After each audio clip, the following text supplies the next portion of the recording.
On découvrit le corps de Jeanne Montreval un mardi matin de novembre 1976, assise à sa table de cuisine, les mains posées sur une nappe brodée qu'elle avait cousue 40 ans plus tôt. Elle portait sa plus belle robe. 5 assiettes étaient dressées devant elle, 5 verres à vin, 5 serviettes pliées avec soin, mais personne n'était venu dîner depuis 3 ans. Ce que la gendarmerie trouva dans les chambres du premier étage glaça le sang de tout le village de Bellecombe, dans le Jura. Car Jeanne n'avait pas simplement attendu. Elle avait préparé, conservé, organisé chaque détail de leur retour, comme si l'amour maternel pouvait inverser le cours du temps. Cette histoire commence par un silence et se termine par une révélation que personne n'aurait dû découvrir. Avant de continuer, dites-moi, de quelle ville vous m'écoutez? J'adore savoir où vous êtes et quelle est la température dans votre ville.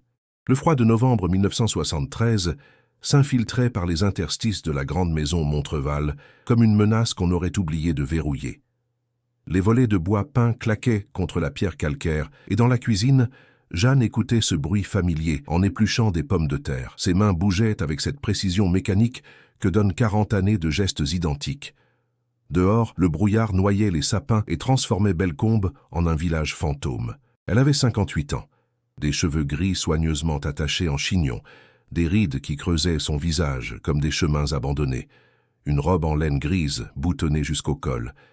Elle ressemblait à toutes ces femmes du Jura qu'on ne remarque jamais vraiment, ces silhouettes discrètes qui traversent la place du village un panier au bras, qui saluent d'un hochement de tête poli, qui ne disent jamais ce qu'elles pensent. La maison sentait la cire d'abeille et le bois humide.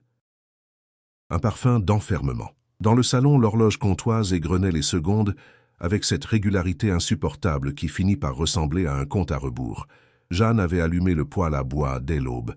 Elle aimait que la maison soit chaude quand il rentrerait. Quand il rentrerait. Cette pensée revenait sans cesse, comme une prière murmurée dans une église vide. Pierre était parti le premier, en 1968, 23 ans. Il avait pris le train pour Lyon avec une valise en carton et cette lumière dans les yeux que Jeanne avait reconnue sans vouloir l'admettre, la lumière de ceux qui fuient. Il avait promis de revenir pour Noël, puis pour Pâques, puis il avait simplement cessé d'écrire.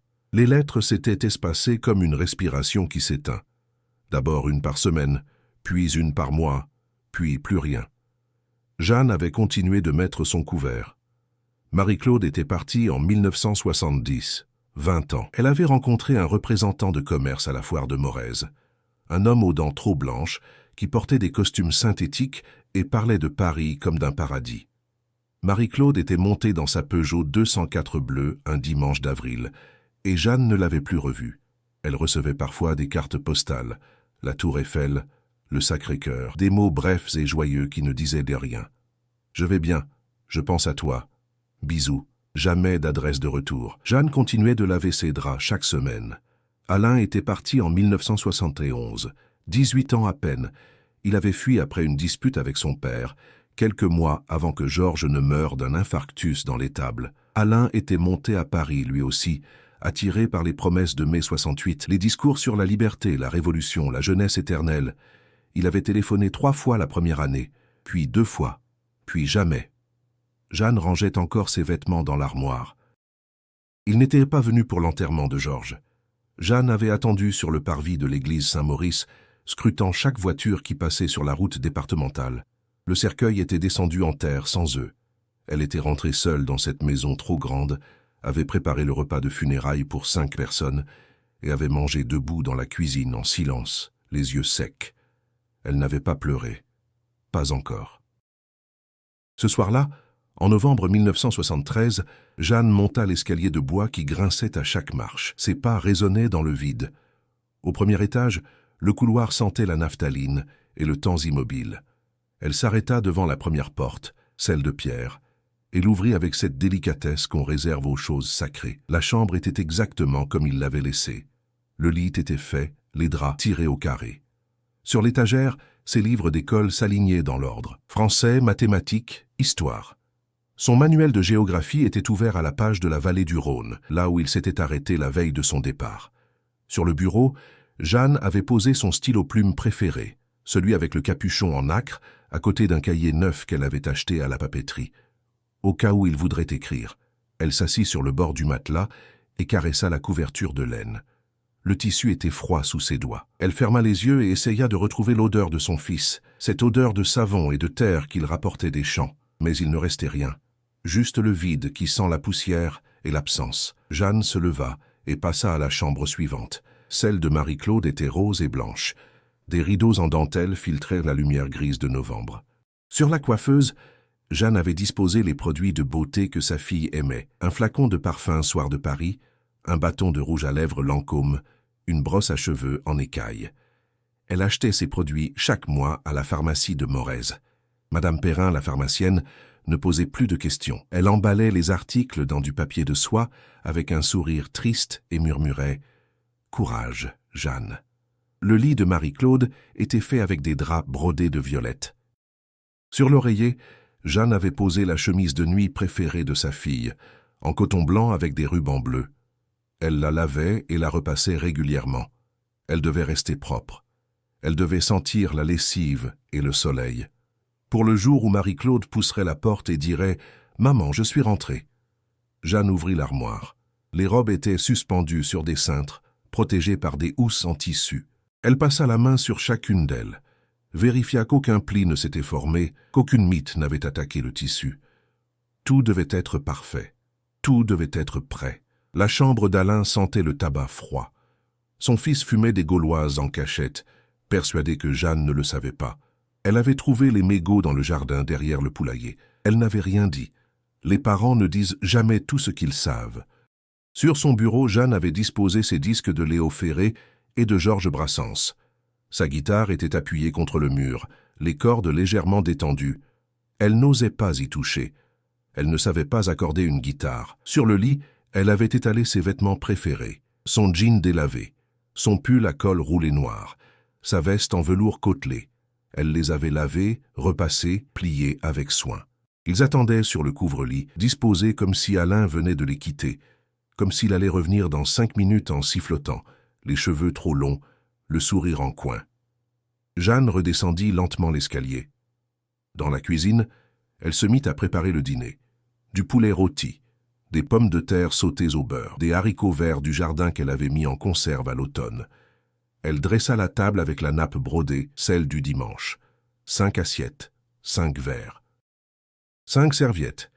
Elle disposa les couverts avec une précision millimétrique, comme si la perfection de la table pouvait inverser le destin. À 19h, elle alluma les bougies. À 19h30, elle s'assit à sa place et attendit. Le poulet fumait dans le plat. L'odeur emplissait la cuisine. Dehors, la nuit était tombée complètement. Le vent faisait gémir les volets. L'horloge sonnait les heures, puis les demi-heures, puis les quarts d'heure. Les bougies se consumaient lentement, projetant des ombres dansantes sur les murs de pierre. Jeanne regardait les chaises vides. Elle imaginait Pierre assis face à elle, racontant sa vie à Lyon, ses amis, son travail. Elle l'écoutait attentivement, hochait la tête, souriait. Marie-Claude était à sa droite, élégante et parfumée, riant de cette façon cristalline qu'elle avait depuis l'enfance. Alain était là aussi, un peu nerveux, un peu rebelle, mais présent, vivant, réel. À 22h, les bougies s'éteignirent. Jeanne se leva et commença à débarrasser. Elle rangea les assiettes propres, emballa les restes dans du papier aluminium, plia les serviettes. Ses gestes étaient lents, méthodiques, presque rituels. Elle ne pleurait pas. Elle ne pleurait jamais. Dans le salon, elle s'installa dans le fauteuil de Georges et alluma la radio. Les actualités parlaient de la crise pétrolière, du président Pompidou, des tensions au Proche-Orient. Des choses lointaines. Des choses qui ne la concernaient pas. Elle baissa le volume jusqu'à ce que les voix ne soient plus qu'un murmure, une présence fantôme qui meublait le silence. Sur le guéridon, une lettre attendait. Jeanne l'avait écrite l'après-midi même. L'enveloppe était adressée à mes enfants, sans destination précise. Elle ne savait plus où les envoyer. Elle ne savait plus où ils étaient. Ces lettres s'accumulèrent dans un tiroir de la commode, non envoyées, non lues, mais écrites quand même, parce qu'écrire, c'était encore croire. Jeanne éteignit la radio et monta se coucher. Dans son lit, elle resta les yeux ouverts dans le noir, écoutant les bruits de la maison, les craquements du parquet, le vent dans la cheminée, le froissement des rideaux. Elle connaissait chaque son, chaque soupir de cette bâtisse qui vieillissait avec elle. Parfois, elle croyait entendre des pas dans l'escalier, une porte qui s'ouvrait, une voix qui appelait. Mais quand elle tendait l'oreille, il n'y avait rien. Juste le silence qui se refermait comme une eau noire. Elle ferma les yeux et s'obligea à dormir. Demain, elle recommencerait. Elle préparerait leur chambre, laverait leurs draps, dresserait la table, allumerait les bougies. Elle attendrait.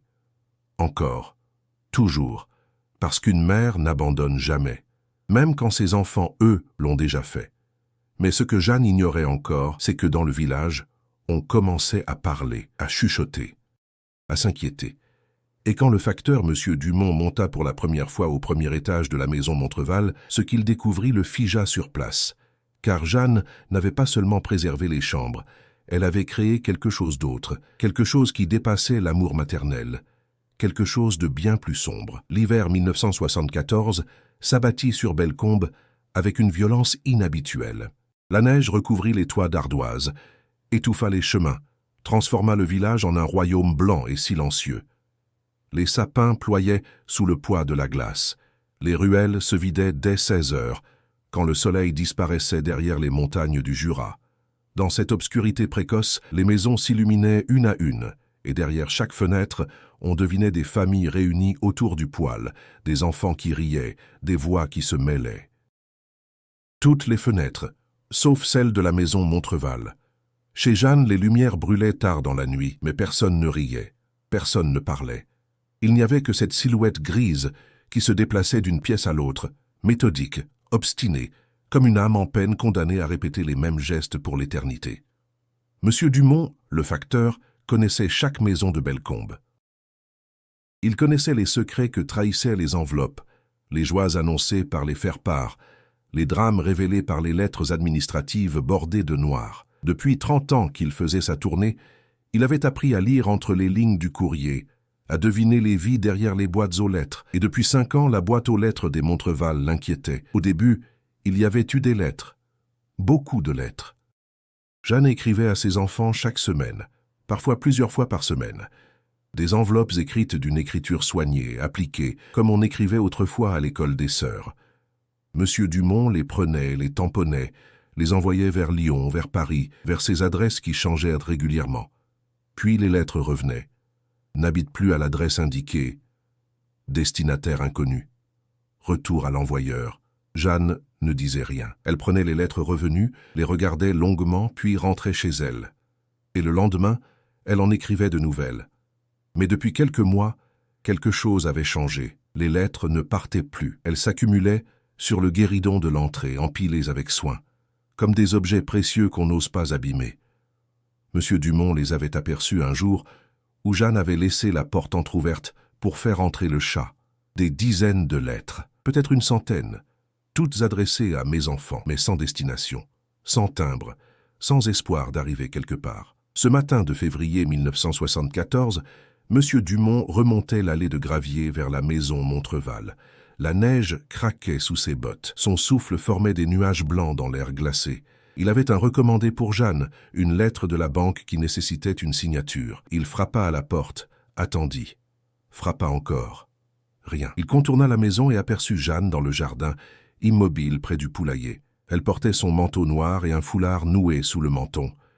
Elle tenait quelque chose dans ses mains gantées. Quand il s'approcha, il comprit qu'elle serrait contre elle un vieux pull d'enfant, un tricot bleu marine avec des boutons en bois. « Madame Montreval ?» Elle sursauta légèrement, comme si elle revenait de très loin. Ses yeux mirent quelques secondes à le reconnaître. « Monsieur Dumont. »« Pardonnez-moi, j'étais en train de vérifier les poules. Avec ce froid, il faut faire attention. » Il hocha la tête, tendit le recommandé. Jeanne signa sans lire, d'un geste automatique. Le facteur remarqua ses mains tremblantes, ses lèvres gercées par le froid, ses yeux cernés de mauve. Elle avait maigri. Son manteau flottait sur ses épaules, comme sur un cintre. « Vous allez bien, Madame Montreval ?»« Très bien, Monsieur Dumont. Très bien. »« Vous avez des nouvelles de vos enfants ?» Le visage de Jeanne se figea. Pendant un instant, Monsieur Dumont crut qu'elle allait se mettre à pleurer. Mais elle se redressa, serra le pull contre sa poitrine et sourit. Un sourire étrange, mécanique, qui ne montait pas jusqu'à ses yeux. « Ils vont très bien. Pierre a été promu dans son entreprise. Marie-Claude s'est mariée au printemps dernier. Alain étudie la philosophie à la Sorbonne. Ils sont très occupés, vous comprenez. » Les jeunes d'aujourd'hui, ils courent tout le temps. Mais ils m'écrivent. Oh oui, ils m'écrivent beaucoup. Monsieur Dumont ne dit rien. Il avait distribué le courrier de cette maison pendant des années. Il savait qu'aucune lettre n'était arrivée pour Jeanne depuis 1972. Pas une carte postale, pas un mot. Rien. Ils viennent bientôt vous voir, demanda-t-il doucement. Pour Pâques. Ils viennent tous pour Pâques. Je dois préparer la maison. Il y a tant à faire. Les chambres, le linge, les repas. Vous m'excuserez, monsieur Dumont, mais j'ai beaucoup de travail. Elle tourna les talons et rentra précipitamment dans la maison. Le facteur resta un moment dans le jardin enneigé, regardant les fenêtres du premier étage. Derrière les vitres gelées, il crut apercevoir des formes, des silhouettes, mais ce n'était sans doute que le reflet des branches nues des arbres. Il repartit troublé. Le lendemain, il en parla à sa femme, Simone, qui tenait l'épicerie du village. Simone connaissait tout le monde et avait un sens aigu du drame qui couvait sous les apparences tranquilles. « Elle devient folle », dit-elle en découpant du jambon derrière son comptoir. Pauvre femme, ses enfants l'ont abandonnée et elle refuse de l'accepter. Elle parle d'eux comme s'ils étaient là. C'est la solitude, ça rend fou. Tu devrais prévenir le maire ou le curé. Mais M. Dumont ne fit rien, parce qu'au fond, que pouvait-on faire? Jeanne n'était pas dangereuse, elle ne dérangeait personne. Elle continuait sa vie, ou du moins l'apparence d'une vie. On ne pouvait pas enfermer quelqu'un parce qu'il aimait trop fort. Les semaines passèrent. Mars arriva avec son dégel brutal. La neige fondit en torrents boueux qui dévalaient les rues. Les toits gouttaient jour et nuit. Le village sentait la terre mouillée et le bois pourri. Pâques approchait. Dans les maisons, on préparait les repas de fête, on achetait des chocolats, on invitait la famille. Chez Jeanne, l'activité avait redoublé. Madame Perrin, la pharmacienne, la vit acheter des produits inhabituels. Du permanganate de potassium, de l'alcool à 90 degrés, de la glycérine, des flacons de formol qu'elle commandait spécialement à Morez. « C'est pour nettoyer », expliqua Jeanne. « Avec tous ces enfants qui reviennent, je dois désinfecter la maison de fond en comble. Les chambres n'ont pas été vraiment habitées depuis des années, vous comprenez. » Madame Perrin comprenait, ou croyait comprendre. Elle emballa les produits et regarda Jeanne s'éloigner dans la rue, sa silhouette courbée sous le poids de son sac. À l'épicerie, Jeanne acheta des quantités industrielles de nourriture, des poulets entiers, des kilos de pommes de terre, des conserves, du vin, du sucre, de la farine. Simone Dumont nota mentalement chaque achat, hochant la tête d'un air entendu. « Vous recevez du monde, Jeanne? Mes enfants viennent pour Pâques, tous les trois. Je dois être prête. » Simone ne répondit pas. Derrière Jeanne, une cliente ricana doucement. Dans un village de 800 âmes, les secrets n'existent pas. Tout le monde savait. Tout le monde plaignait. Personne n'intervenait. Le dimanche de Pâques arriva dans une explosion de cloches et de soleil. Les familles se rassemblèrent. Les tables croulèrent sous les plats. Les enfants chassèrent les œufs dans les jardins. La vie explosait partout, bruyante et joyeuse. Sauf chez Jeanne Montreval. Monsieur Dumont passa devant la maison dans l'après-midi, en rentrant de chez sa belle-sœur. Toutes les fenêtres étaient illuminées. Des bougies brûlaient derrière les vitres. On aurait dit une chapelle ardente. Il s'arrêta, hésita, puis poussa la grille du jardin. La porte d'entrée était entr'ouverte. « Madame Montreval, c'est Monsieur Dumont. Je passais voir si tout allait bien. » Aucune réponse. Juste le tic-tac de l'horloge comtoise et le crépitement des bougies. Il entra prudemment, le cœur battant. L'odeur le frappa immédiatement. Un mélange écœurant de cire, de parfum bon marché et quelque chose d'autre. Quelque chose de chimique, de médical. La table de la cuisine était dressée. 5 assiettes, 5 verres, 5 serviettes. Le repas fumait encore. Poulet rôti, gratin dauphinois. Haricots verts. Tout était parfait, disposé avec un soin maniaque, mais personne n'avait mangé. Les assiettes étaient vides et propres. « Madame Montreval ?» Un bruit à l'étage. Des pas. Monsieur Dumont monta l'escalier lentement, la main crispée sur la rampe. Le couloir du premier étage baignait dans une lumière jaune maladive. Des bougies brûlaient partout, fichées dans des bougeoirs, posées sur le sol, accrochées au mur. Des dizaines de bougies qui transformaient le corridor en un sanctuaire païen. La porte de la première chambre était ouverte. Monsieur Dumont s'approcha et regarda à l'intérieur. Ce qu'il vit le paralysa. Dans la chambre de pierre, un mannequin était assis au bureau. Pas un mannequin de magasin, non. Quelque chose de plus artisanal, de plus troublant. Un corps fait de tissu bourré, habillé avec les vêtements de pierre. Le jean, le pull, la veste. Une perruque brune recouvrait la tête de chiffon. Et le visage? Le visage était une photographie, agrandie et collée sur un masque de carton. Le visage de Pierre à 20 ans, souriant, les yeux brillants. Le mannequin tenait un stylo. Un cahier était ouvert devant lui, rempli de lignes d'écriture, la même phrase répétée des centaines de fois. « Je suis rentré. Je n'aurais jamais dû partir. Pardon, maman. » Monsieur Dumont recula, le souffle court. Il tourna la tête vers la deuxième chambre. La porte était ouverte elle aussi. À travers l'embrasure, il aperçut une forme assise sur le lit. Une femme en robe rose, des cheveux blonds, un visage souriant. Marie-Claude. Il ne voulait pas voir la troisième chambre. Il ne voulait pas savoir. Mais ses pieds le portèrent malgré lui, comme attirés par une force magnétique. Dans la chambre d'Alain, un autre mannequin était affalé sur le lit, une guitare posée sur le ventre, la tête renversée en arrière, comme dans un sommeil profond. « Ils sont beaux, n'est-ce pas ?» Monsieur Dumont se retourna d'un bloc. Jeanne se tenait dans le couloir, les mains jointes devant elle. Elle portait sa robe du dimanche. Ses cheveux étaient coiffés avec soin. Elle souriait. Ils sont enfin rentrés. Après toutes ces années, ils sont revenus. « Madame Montreval, ce ne sont pas vos enfants. Ce sont des poupées. » « Bien sûr que si, ce sont mes enfants.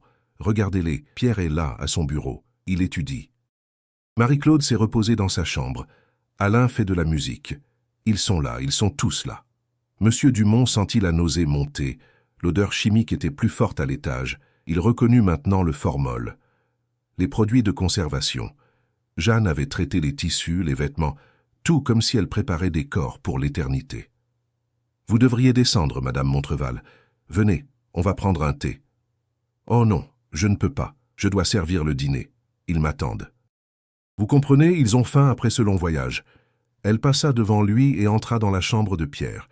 Elle s'agenouilla devant le mannequin, caressa la photo du visage, murmura des mots doux que M. Dumont ne comprit pas. Puis elle se releva, lissa sa robe et se tourna vers lui. « Vous devriez partir maintenant, M. Dumont.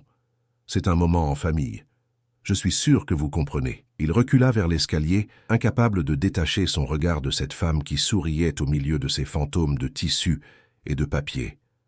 Il descendit les marches 4 à 4, traversa la cuisine où le repas refroidissait et sortit dans le jardin. Le soleil de Pâques brillait toujours. Les cloches sonnaient, quelque part des enfants riaient, mais dans la maison Montreval, Jeanne venait de refermer la porte. Et M. Dumont comprit que personne ne pourrait jamais la sauver de sa propre folie. Le facteur courut jusqu'à la mairie. Il raconta tout au maire Bertrand, qui alerta le docteur Valentin. Mais quand ils revinrent à la maison Montreval le lendemain matin, ils trouvèrent toutes les portes verrouillées, les volets fermés. Et à l'intérieur, on entendait une voix, la voix de Jeanne qui chantait, une berceuse, comme on en chante aux enfants qui ne veulent pas dormir. Ce qu'ils ignoraient encore, c'est que Jeanne venait de franchir une ligne invisible, et que ce qu'elle préparerait dans les mois suivants dépasserait tout ce qu'ils pouvaient imaginer. Le printemps 1975 éclata sur Bellecombe dans une débauche de couleurs et de parfums. Les cerisiers fleurirent le long de la route départementale, les prairies se couvrirent de pissenlits jaunes. L'air sentait l'herbe coupée et la terre humide. Les femmes ouvraient grand les fenêtres pour chasser l'odeur de renfermé de l'hiver.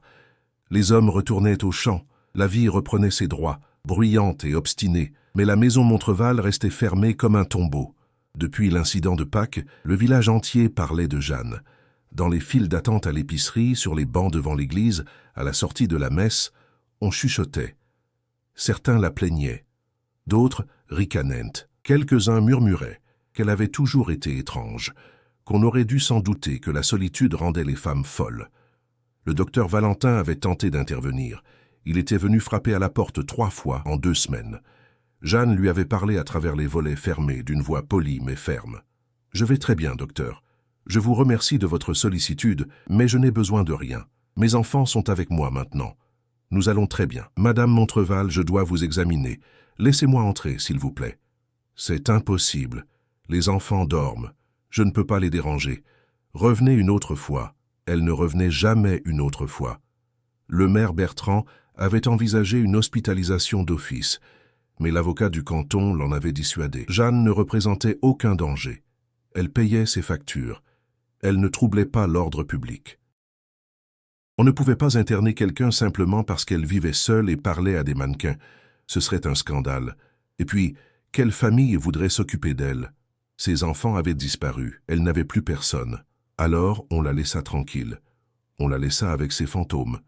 Jeanne sortait maintenant très rarement, une fois par semaine, le mercredi matin. Elle descendait au village faire ses courses. Elle portait toujours le même manteau noir, le même foulard, les mêmes gants. Son visage avait pris une couleur cireuse, translucide presque. Ses yeux brillaient d'un éclat fiévreux qui mettait mal à l'aise. Elle achetait de la nourriture pour 5 personnes, des produits d'entretien en quantité industrielle, et repartait sans parler à personne. Simone Dumont la servait avec un mélange de pitié et de répulsion. Elle remarquait les détails troublants. Les mains de Jeanne qui tremblaient en comptant la monnaie. Ses lèvres qui bougeaient silencieusement, comme si elle menait une conversation invisible. L'odeur étrange qui émanait d'elle, un mélange de naphtaline, de formol et de parfums bon marché. Elle parle toute seule, racontait Simone à son mari le soir. Je l'ai entendue dans la rue. Elle disait « Oui, Pierre, j'arrive. Marie-Claude, attends-moi », comme si quelqu'un marchait à côté d'elle. Monsieur Dumont ne répondait pas. Depuis Pâques, il faisait des cauchemars. Il revoyait les mannequins assis dans les chambres, les photos collées sur les visages de carton, les cahiers remplis de phrases répétées comme des prières démentes. Il avait commencé à laisser le courrier dans la boîte aux lettres de Jeanne sans remonter l'allée. Il ne voulait plus approcher de cette maison. Personne ne voulait plus approcher. Mais ce que personne ne savait, c'est que derrière les volets clos, Jeanne avait élaboré un système. Une routine précise, un rituel quotidien qui donnait un sens à son existence et maintenait ses enfants en vie. Chaque matin à 7 heures, elle se levait et préparait le petit déjeuner. Du café au lait, des tartines beurrées, de la confiture de prunes qu'elle faisait elle-même. Elle montait à l'étage avec le plateau et entrait dans chaque chambre. « Bonjour Pierre, tu as bien dormi?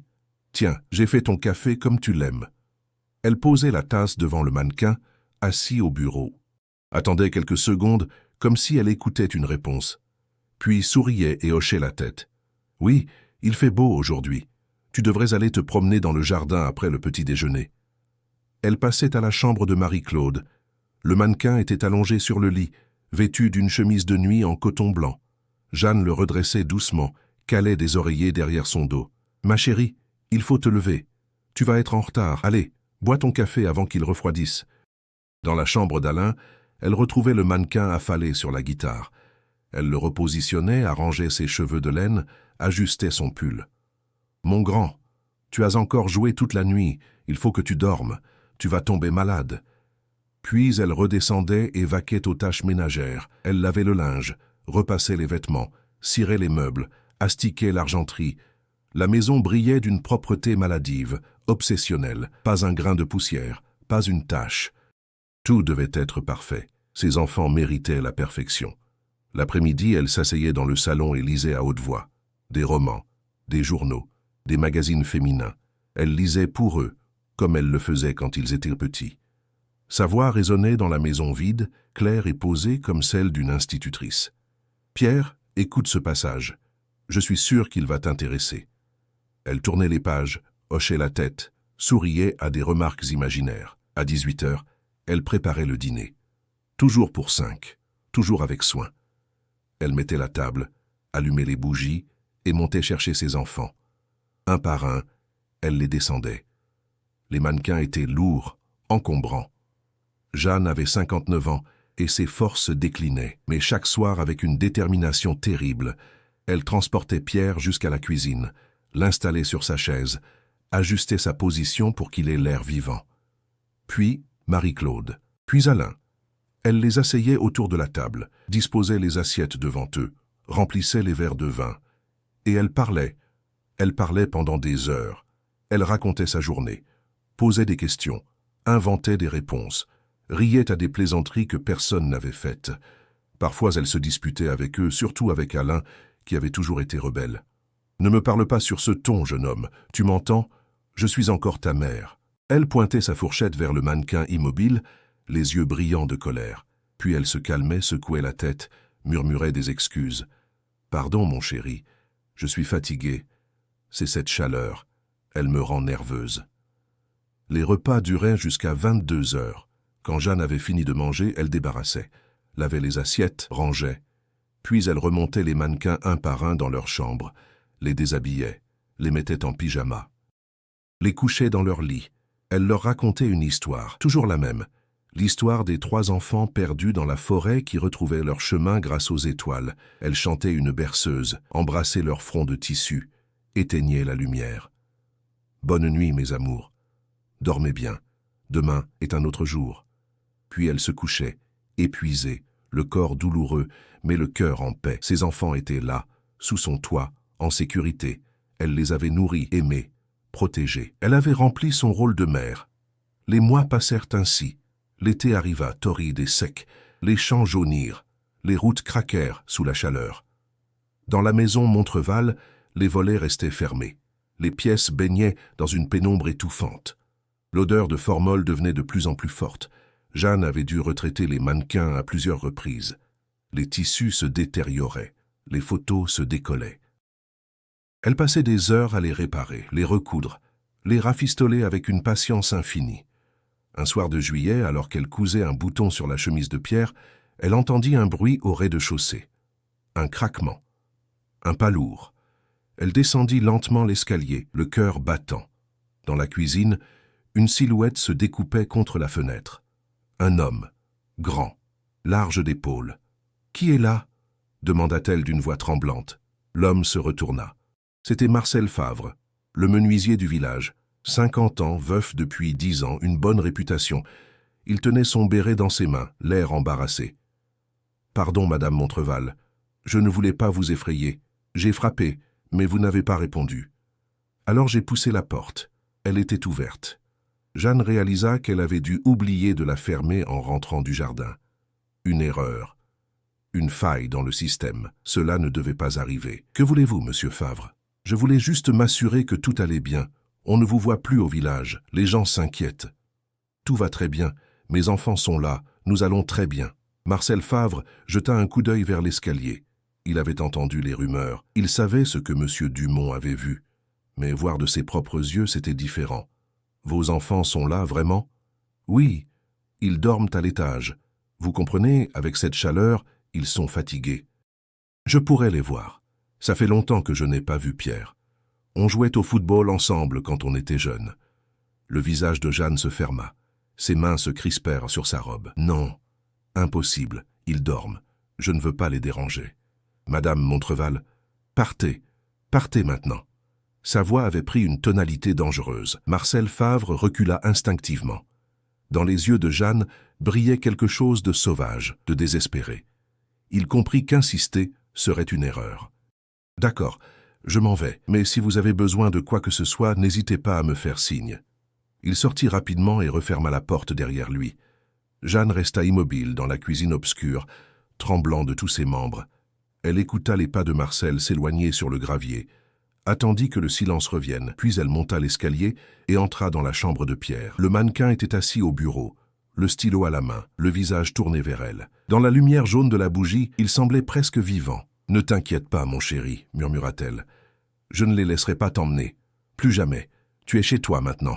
Tu es en sécurité. » Elle s'agenouilla devant le mannequin et posa sa tête contre ses genoux de tissu. Elle resta ainsi longtemps, les bras autour de cette chose qui n'était pas son fils, mais qui était tout ce qui lui restait. Dehors, la nuit était tombée. Les grillons chantaient dans l'herbe sèche. Au loin, on entendait les rires d'une famille qui dînait dans son jardin. La vie continuait. Normale, simple, cruelle. Mais pour Jeanne Montreval, la vie s'était arrêtée il y a longtemps, et elle avait décidé de la faire revivre à sa manière, même si cela signifiait basculer définitivement dans la folie. Marcel Favre raconta sa visite au café du village. Les hommes hochèrent la tête, gênés. Certains proposèrent d'intervenir. D'autres haussèrent les épaules. « Laissez-la tranquille. Elle ne fait de mal à personne. » Mais ce qu'ils ignoraient, c'est que Jeanne venait de prendre une décision. Une décision terrible qui la conduirait 6 mois plus tard à accomplir l'irréparable. Car dans l'esprit brisé de Jeanne, il ne suffisait plus de faire semblant. Il fallait à l'automne 1975 s'annonça par des pluies violentes qui transformèrent les chemins en rivières de boue. Le ciel resta gris pendant des semaines, bas et lourd comme un couvercle de plomb. Les feuilles tombaient par poignées, collaient au pavé, pourrissaient dans les caniveaux. cette humidité qui s'infiltrait partout, dans les vêtements, dans les os, dans l'âme. Bellecombe se repliait sur lui-même comme chaque année à cette saison. Les volets se fermaient plus tôt, les cheminées fumaient dès 15 heures. On se réfugiait chez soi, en famille, autour du feu. On attendait l'hiver en comptant les jours, mais dans la maison Montreval, quelque chose avait changé. Les rares personnes qui passaient devant la propriété remarquaient des détails étranges, des lumières qui bougeaient derrière les fenêtres, comme si quelqu'un se déplaçait d'une pièce à l'autre avec une bougie. Des bruits sourds, répétitifs, qui résonnaient jusque dans la rue. Des coups de marteau, des grincements de bois, et cette odeur toujours plus forte qui s'échappait par les interstices des volets. Une odeur de produits chimiques mêlée à quelque chose de sucré, de pharmaceutique, qui donnait la nausée. Jeanne ne sortait presque plus. Simone Dumont ne la voyait plus à l'épicerie le mercredi. Quand elle s'inquiéta auprès de son mari, le facteur haussa les épaules. Elle se fait livrer maintenant, par le camion de Morez, des caisses entières. Je ne sais pas ce qu'il y a dedans. Le livreur dit qu'elle signe sans parler et referme la porte aussitôt. Des caisses de quoi? Des produits. Des tissus, du bois, des outils. Je ne sais pas, il dit qu'elle a maigri, qu'elle a l'air d'un fantôme. Simone frissonna et se signa machinalement. Dans les villages du Jura, on ne parlait pas de ces choses-là à voix haute, mais tout le monde savait. Les maisons où le malheur s'installe, les femmes que la solitude rend folles, les âmes qui se perdent quand plus personne ne les regarde. Ce que personne ne pouvait deviner, c'est que derrière les murs de pierre, Jeanne Montreval était en train de créer quelque chose que même elle ne comprenait pas encore totalement. Quelque chose qui dépassait la simple folie, quelque chose qui ressemblait à un acte de foi désespéré. Les mannequins ne suffisaient plus. Ils n'étaient pas assez réels, pas assez présents. Quand Jeanne les touchait, elle ne sentait que le tissu froid, le rembourrage inerte. Quand elle leur parlait, ils ne répondaient pas. Leur visage de carton ne changeait jamais d'expression. Leurs yeux photographiés ne la regardaient pas vraiment. Elle voulait plus. Elle avait besoin de plus. Un matin d'octobre, elle descendit au grenier. Un endroit où elle n'était pas montée depuis des années. L'escalier étroit craquait sous ses pas. La trappe s'ouvrit dans un nuage de poussière. L'odeur du bois vieux et des souvenirs enfermés la frappa au visage. Le grenier était rempli de malles, de cartons, de meubles cassés.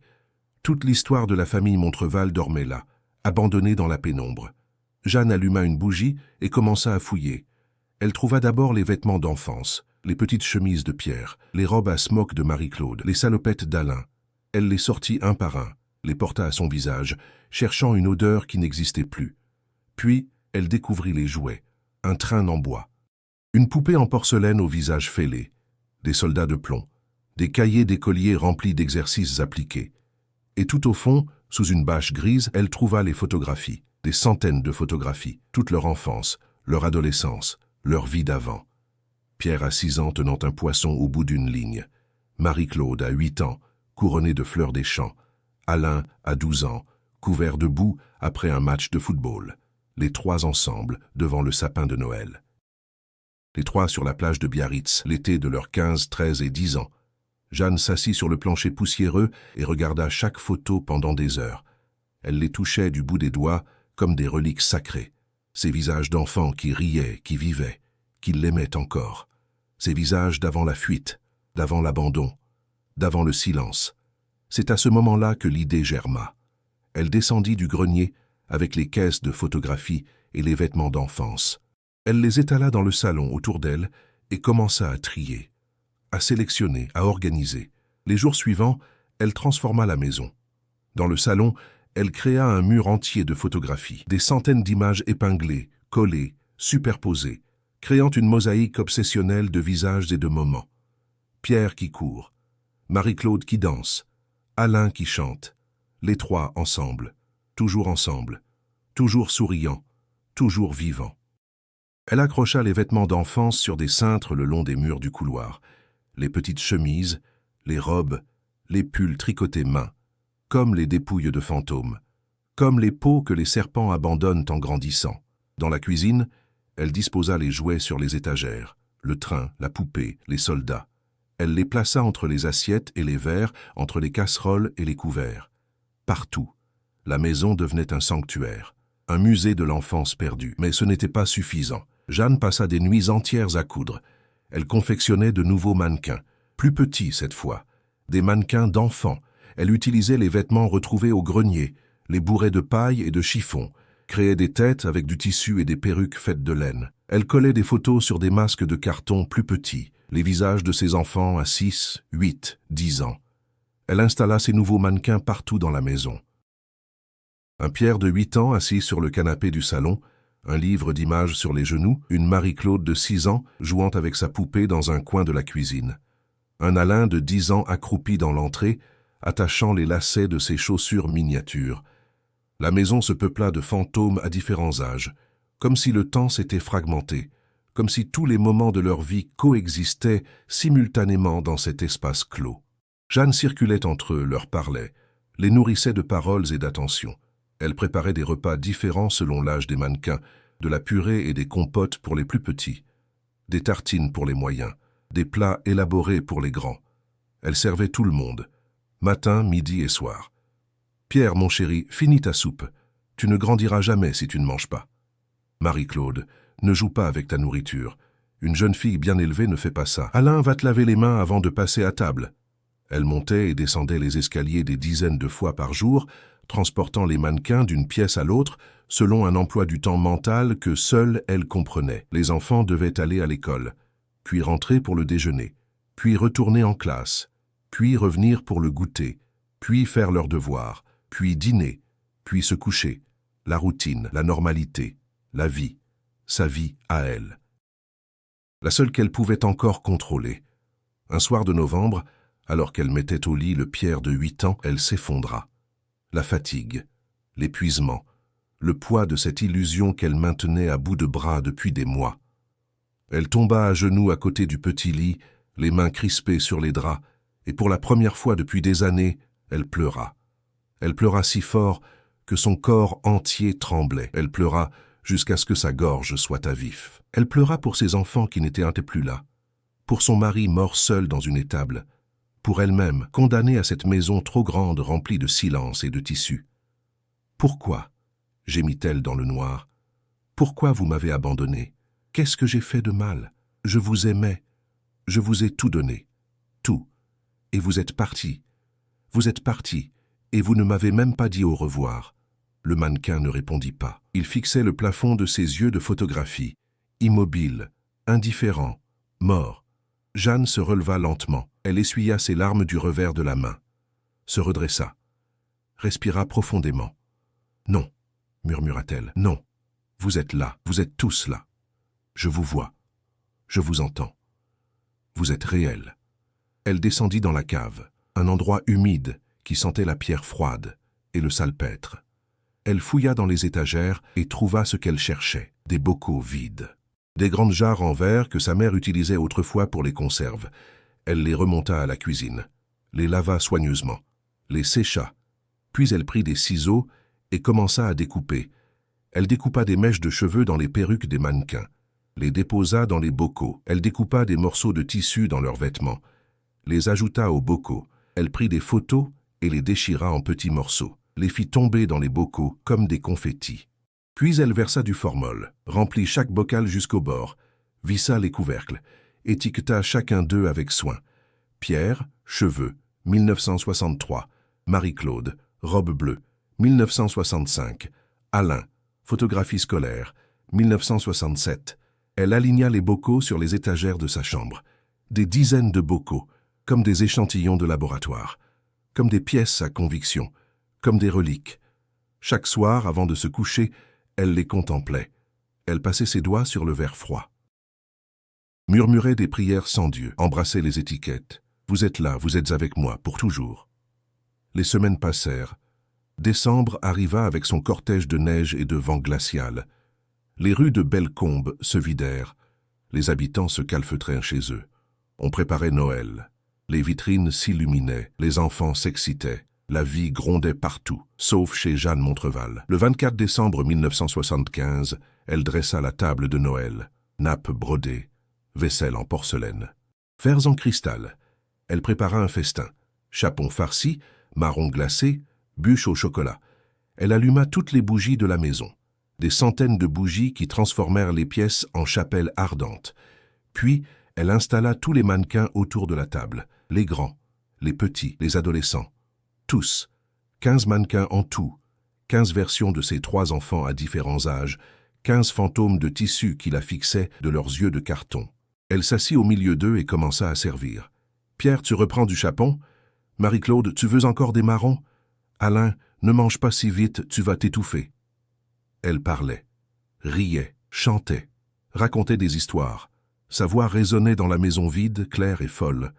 Dehors, les cloches sonnèrent minuit. Quelque part dans le village, des familles s'embrassaient, des enfants déchiraient du papier cadeau, des gens s'aimaient. Jeanne leva son verre vers ses mannequins. « Joyeux Noël, mes amours, joyeux Noël. Je vous aime, je vous aimerai toujours, même si vous ne revenez jamais, même si vous m'avez oublié, même si je suis seule, je vous aime. » Elle but son vin d'un trait, puis elle posa sa tête sur la table et ferma les yeux. Les bougies continuèrent de brûler dans le silence, et dans les bocaux alignés dans sa chambre, les fragments de ses enfants flottaient dans le formol comme des spécimens d'un amour qui avait mal tourné. Le lendemain matin, Marcel Favre passa devant la maison Montreval, en allant à la messe. Il remarqua que toutes les fenêtres étaient illuminées, que la porte d'entrée était entr'ouverte, que de la fumée sortait par la cheminée. Il hésita. Devait-il entrer? Vérifier? Mais quelque chose le retint. Une intuition, une peur sourde. Il continua son chemin en se disant qu'il reviendrait plus tard. Mais il ne revint jamais. Personne ne revint. Et ce qui se passa dans cette maison au cours des 9 mois suivants, personne ne le découvrit avant qu'il soit trop tard. Plus loin. Beaucoup plus loin. L'hiver 1976 fut le plus rigoureux que Bellecombe ait connu depuis 20 ans. La neige tomba sans interruption pendant des semaines, ensevelissant les routes, paralysant le village. Les températures descendirent à moins 15 degrés, les conduites gelèrent, les vieux moururent dans leur sommeil, vaincus par le froid. On ne sortait plus que pour le strict nécessaire. Les visages se cachaient derrière les écharpes. Les mots se transformaient en buée blanche. La maison Montreval disparut sous la neige comme un secret qu'on enterre. Personne ne la voyait plus. Personne ne pensait plus à Jeanne. Elle était devenue une ombre, une rumeur, un fantôme parmi d'autres fantômes. Le village l'avait abandonnée aussi sûrement que ses enfants l'avaient fait. Par lâcheté, par indifférence. Par cette cruauté ordinaire qui permet de détourner le regard quand quelqu'un se noie. À l'intérieur de la maison, Jeanne avait cessé de compter les jours. Le temps n'existait plus. Il n'y avait plus que l'éternel présent, cette boucle infinie où elle rejouait sans fin les mêmes scènes. Le petit déjeuner, l'école, le déjeuner, le goûter, le dîner, le coucher, recommencer. Encore, toujours. Elle ne dormait presque plus. Quelques heures par nuit, effondrée sur son lit tout habillée, pour se réveiller en sursaut avec l'impression d'avoir entendu une voix l'appeler « Maman ?» Mais quand elle descendait en courant, il n'y avait personne. Juste les mannequins à leurs places habituelles, muets et accusateurs. Elle avait maigri jusqu'à n'être plus qu'un squelette recouvert de peau grise. Ses vêtements pendaient sur elle comme sur un cintre. Ses cheveux qu'elle ne coiffait plus tombaient en mèches grasses sur ses épaules. Ses mains tremblaient en permanence. Ses lèvres bougeaient constamment, murmurant des conversations imaginaires. Mais le plus terrible, c'était ses yeux. Ses yeux avaient perdu toute humanité. Ils brillaient d'une lueur fixe, vitreuse, comme ceux des mannequins qu'elle avait créés. Comme si, en les fabriquant, elle s'était elle-même transformée en poupée mécanique programmée pour accomplir éternellement les mêmes gestes. La nourriture commençait à manquer. Elle n'avait plus commandé de provisions depuis décembre. Les placards se vidaient. Dans le garde-manger, il ne restait que quelques conserves rouillées, des pommes de terre germées, un bout de fromage moisi. Mais Jeanne continuait de dresser la table pour 5. Elle servait des assiettes vides, versait de l'eau dans les verres en prétendant que c'était du vin, mimait les gestes du repas devant ses mannequins. « Mange, Pierre, tu dois finir ton assiette. » Elle portait une fourchette vide à sa bouche, mâchait le vide, avalait le néant. Le froid s'infiltrait partout. Le poêle à bois n'était plus allumé depuis des semaines. Jeanne avait brûlé tout le bois de chauffage, puis elle avait commencé à brûler les meubles, les chaises, les tables, les étagères. Un par un, elle les avait démontés et jetés dans les flammes. La maison se vidait de sa substance. Bientôt, il ne resterait plus que les murs nus et les mannequins. Un matin de février, Jeanne se réveilla et comprit que quelque chose avait changé. Les mannequins la regardaient différemment. Elle le sentait, dans la façon dont ils étaient positionnés, dans l'angle de leur tête, dans l'expression figée de leur visage photographié. Ils n'étaient plus passifs, ils étaient en colère. « Qu'est-ce que j'ai fait ?» murmura-t-elle en descendant l'escalier. « Pourquoi vous me regardez comme ça ?» Elle entra dans la cuisine. Le Pierre de 8 ans était assis à sa place habituelle, mais sa tête était tournée vers elle. Jeanne était certaine de l'avoir laissé face à la fenêtre la veille au soir. Elle s'approcha lentement, le cœur battant. « Pierre, c'est toi qui as bougé ?» Le mannequin ne répondit pas, évidemment. Mais dans le silence de la maison gelée, Jeanne aurait juré entendre une respiration, un souffle léger, presque imperceptible. « Tu es en colère contre moi, c'est ça? Tu m'en veux ?» Elle tendit la main et toucha le visage de carton.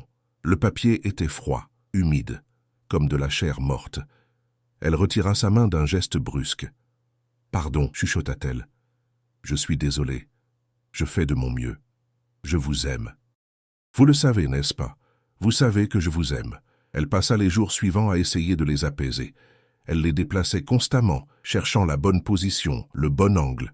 Elle leur parlait sans arrêt, s'excusait, expliquait, justifiait. Elle cousait de nouveaux vêtements, réparait les têtes abîmées, remplaçait les photos qui se décollaient. Mais rien n'y faisait. La colère était palpable. Elle remplissait la maison comme un gaz toxique. Une nuit, Jeanne se réveilla en entendant un bruit au rez-de-chaussée. Un craquement, puis un autre, comme des pas sur le parquet. Elle descendit, une bougie tremblante à la main. Dans le salon, tous les mannequins s'étaient effondrés. Ils gisaient sur le sol, enchevêtrés les uns dans les autres, comme les victimes d'un massacre, les têtes arrachées, les membres disloqués, le tissu éventré laissant échapper la paille. Jeanne poussa un cri et laissa tomber sa bougie. Elle s'agenouilla au milieu des débris et commença à ramasser les morceaux, sanglotant convulsivement. « Non, non, non! Qu'est-ce qui s'est passé? Qui a fait ça ?» Mais elle savait. Au fond d'elle-même, elle savait. Les mannequins s'étaient effondrés parce qu'ils n'avaient jamais été réels, parce que le temps et l'humidité les avaient pourris de l'intérieur, parce que rien ne peut durer éternellement, pas même les illusions les plus désespérées. Elle passa la nuit à essayer de les réparer, mais ses mains tremblaient trop. Ses doigts gourds ne parvenaient plus à tenir l'aiguille. Elle recousait un bras qui se détachait aussitôt, recollait une tête qui retombait. C'était comme essayer de retenir l'eau avec les mains. À l'aube, elle abandonna. Elle s'assit au milieu du carnage de tissus et de carton, et quelque chose se brisa définitivement en elle. Ce dernier fil ténu qui la rattachait encore à la réalité. Ce dernier mensonge qui la maintenait debout. « Vous n'êtes pas là, dit-elle à voix haute. Vous n'êtes pas là, vous ne l'avez jamais été. » Les larmes coulaient sur ses joues creuses. Sa voix se brisa. « Vous êtes parti, vous m'avez abandonné, et je suis seule, seule dans cette maison, seule dans ce village, seule au monde. » Elle regarda ses mains qui avaient changé des couches, préparé des repas, cousu des vêtements, caressé des fronts fiévreux, ses mains qui avaient tant donné et qui ne tenaient plus que du vide. « Je ne suis plus une mère, » murmura-t-elle. « Je ne suis plus rien. » Elle se leva lentement et monta à l'étage. Dans sa chambre, les bocaux de formol brillaient dans la lumière grise du matin. Elle en prit un, le tint contre sa poitrine. Pierre, cheveux, 1963. Elle revoyait son fils à 6 ans.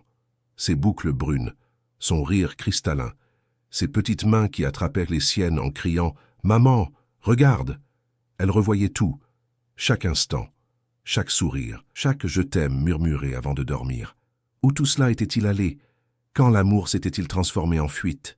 Quand ses enfants avaient-ils cessé de la voir comme une mère et commencé à la voir comme une prison? Jeanne posa le bocal et ouvrit le tiroir de sa commode. Au fond, sous les lettres non envoyées, elle trouva ce qu'elle cherchait, une boîte en fer blanc. À l'intérieur, les pilules que le docteur Valentin lui avait prescrites des années auparavant pour l'insomnie. Elle n'y avait jamais touché, elle les avait gardées, sans savoir pourquoi. Maintenant, elle savait. Elle redescendit dans la cuisine, remplit un verre d'eau, compta les pilules. 37. C'était suffisant. Elle s'assit à sa place habituelle, à la table dressée pour 5.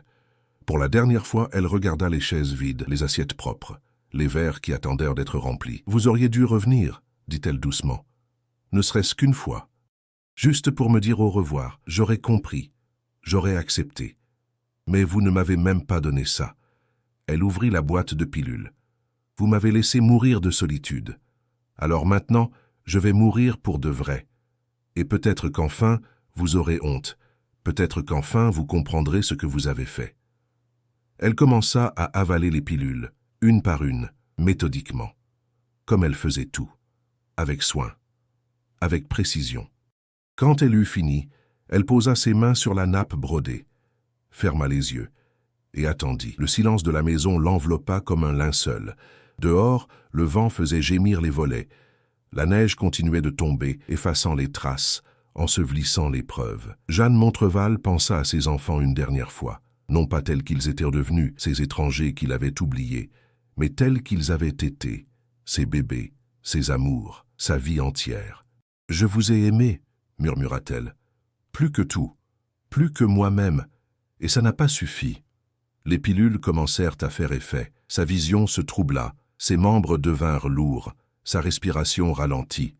Dans un dernier élan de conscience, elle tendit la main vers la chaise vide en face d'elle, comme si elle pouvait encore toucher le fantôme de Pierre, comme si elle pouvait encore sentir la chaleur d'une peau vivante, mais il n'y avait rien, juste l'air froid et le vide. Jeanne Montreval mourut seule, à sa table de cuisine, dans la maison où elle avait élevé ses enfants. Elle mourut comme elle avait vécu ces dernières années, dans le silence, dans l'abandon, dans l'oubli. Les bougies s'éteignirent une à une, et quand la dernière flamme vacilla et mourut, la maison Montreval sombra dans l'obscurité totale. On découvrit le corps 3 semaines plus tard. C'était M. Dumont qui donna l'alerte. Le courrier s'accumulait dans la boîte aux lettres. La neige devant la porte n'avait pas été déblayée. Aucune fumée ne sortait de la cheminée. Marcel Favre força la porte avec le maire Bertrand et le docteur Valentin. Ce qu'ils trouvèrent les hanterait jusqu'à la fin de leur jour. Jeanne était assise à sa table, la tête légèrement penchée en avant comme si elle s'était endormie. Ses mains reposaient sur la nappe brodée. 5 assiettes étaient dressées devant elle. 5 verres, 5 serviettes. Tout était parfait, impeccablement rangé. Mais c'est en montant à l'étage qu'ils comprirent vraiment. Les chambres étaient remplies de mannequins. Des dizaines de mannequins à différents stades de décomposition. Certains affalés sur les lits, d'autres assis au bureau, d'autres encore effondrés dans les coins. Tous vêtus de vêtements d'enfants, tous coiffés de perruques, tous portant des visages de carton avec des photos jaunies. Les murs étaient tapissés de photographies, des milliers de photos qui se superposaient, créant une mosaïque obsessionnelle, les mêmes visages répétés à l'infini. Pierre, Marie-Claude, Alain, enfants, adolescents, souriants, vivants. Dans la chambre de Jeanne, ils découvrirent les bocaux, des dizaines de bocaux remplis de formol, alignés sur les étagères comme dans un laboratoire macabre. À l'intérieur, des cheveux, des morceaux de tissu, des fragments de photographie. Chacun soigneusement étiqueté. Le docteur Valentin dut sortir pour vomir. Marcel Favre resta figé dans le couloir, incapable de bouger, les yeux rivés sur un mannequin d'enfant qui le fixait de son regard photographié. Le maire Bertrand murmura une prière et se signa. Ils trouvèrent aussi les lettres, des centaines de lettres non envoyées, empilées dans le salon, toutes adressées à mes enfants, toutes écrites de la même écriture soignée, appliquée. Certaines dataient de 5 ans, d'autres de quelques semaines à peine. Le maire en ouvrit une au hasard. « Mes enfants, j'ai préparé votre plat préféré aujourd'hui. Pierre, j'ai fait ta blanquette de veau. Marie-Claude, ton gâteau au chocolat t'attend. Alain, j'ai acheté tes gauloises. Tout est prêt pour votre retour. La maison est propre. Vos chambres sont faites. Je vous attends. Comme toujours, comme je vous attendrai jusqu'à mon dernier souffle. Votre maman qui vous aime, Jeanne. » Le maire replia la lettre, les mains tremblantes. On prévint les gendarmes de Morez. Ils vinrent constater le décès, interrogèrent le village, reconstituèrent les derniers mois de Jeanne Montreval. Le médecin légiste détermina que la mort remontait à environ 3 semaines. Overdose médicamenteuse volontaire. Suicide, aucun doute possible. Restait à prévenir les enfants. Ce fut le plus difficile. Pierre fut retrouvé à Lyon. Il travaillait dans une usine de métallurgie. Il était marié, avait 2 enfants. Quand les gendarmes lui annoncèrent la nouvelle, il resta silencieux longtemps. Puis il demanda « Comment est-elle morte ?» On lui dit la vérité. Il ferma les yeux, ne pleura pas. Dit simplement « Je ne peux pas venir. J'ai du travail. » Marie-Claude vivait à Paris dans un petit appartement de banlieue. Elle était caissière dans un supermarché, célibataire. Seule, quand elle apprit, elle s'effondra. Pleura pendant des heures, mais elle ne vint pas non plus. « Je ne peux pas », répéta-t-elle. « Je ne peux pas la revoir, même morte. Je ne peux pas. » Alain fut le plus difficile à localiser. Il avait vécu à Paris, puis à Marseille, puis avait disparu des radars. On finit par le retrouver dans un squat à Toulouse. Il était toxicomane, amaigri, détruit. Quand on lui annonça la mort de sa mère, il haussa les épaules. « Elle était déjà morte pour moi depuis longtemps. » Aucun des trois ne vint à l'enterrement. Jeanne Montreval fut enterrée le 12 mars 1976 dans le cimetière de Bellecombe, à côté de son mari Georges. Il pleuvait. Une pluie glacée qui transformait la terre en boue. Le curé Manceau prononça quelques mots convenus sur la miséricorde divine. Une dizaine de personnes assistaient à la cérémonie. Des voisins, des commerçants, des gens qu'il avait connus sans jamais vraiment la regarder. Quand le cercueil descendit dans la fosse, M. Dumont pleura. Parce qu'il comprenait maintenant, parce qu'il aurait dû faire quelque chose, parce que tous ils avaient laissé cette femme mourir de solitude sans intervenir. La maison Montreval resta vide pendant des années. Personne n'osait y entrer. Les enfants prétendaient qu'elle était hantée, que la nuit on voyait des lumières aux fenêtres, qu'on entendait une voix de femme qui chantait des berceuses. En 1980, elle fut finalement rasée. On construisit à sa place un petit jardin public, quelques bancs, des massifs de fleurs, une balançoire pour les enfants. Mais personne ne s'y arrêtait jamais longtemps, parce que l'endroit était trop silencieux, trop lourd. Comme si le chagrin de Jeanne Montreval s'était imprimé dans la terre et continuait de suinter, invisible mais présent. Les années passèrent. Le village oublia. Comme on oublie toujours les drames qui dérangent, comme on efface les histoires qui font honte. Mais parfois, les vieilles femmes qui avaient connu Jeanne racontaient son histoire aux jeunes. Pour les mettre en garde, pour leur rappeler. « N'oubliez jamais vos parents, disait-elle. N'oubliez jamais ceux qui vous ont aimés. Parce que l'abandon ne tue pas d'un coup. Il tue lentement, jour après jour, silence après silence, jusqu'à ce qu'il ne reste plus qu'une coquille vide qui attend la mort en dressant la table pour des fantômes. » Et dans les maisons de Bellecombe, quand les enfants partaient étudier ou travailler loin du village, les mères les regardaient s'éloigner avec une angoisse nouvelle, une peur sourde, celle de devenir à leur tour des Jeanne Montreval. Des femmes abandonnées qui finissent par se perdre dans les dédales de leur propre solitude, des mères qui aiment tellement qu'elles en deviennent folles, des âmes brisées qui créent des fantômes pour combler le vide que laissent les vivants quand ils cessent d'aimer.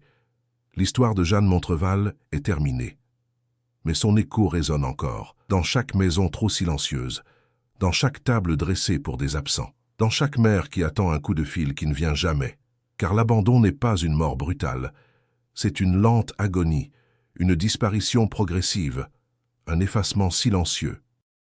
Et parfois ceux qui restent n'ont plus d'autre choix que de créer leurs propres fantômes, pour ne pas mourir seuls, pour ne pas disparaître dans l'oubli, pour continuer d'exister, ne serait-ce que dans la folie.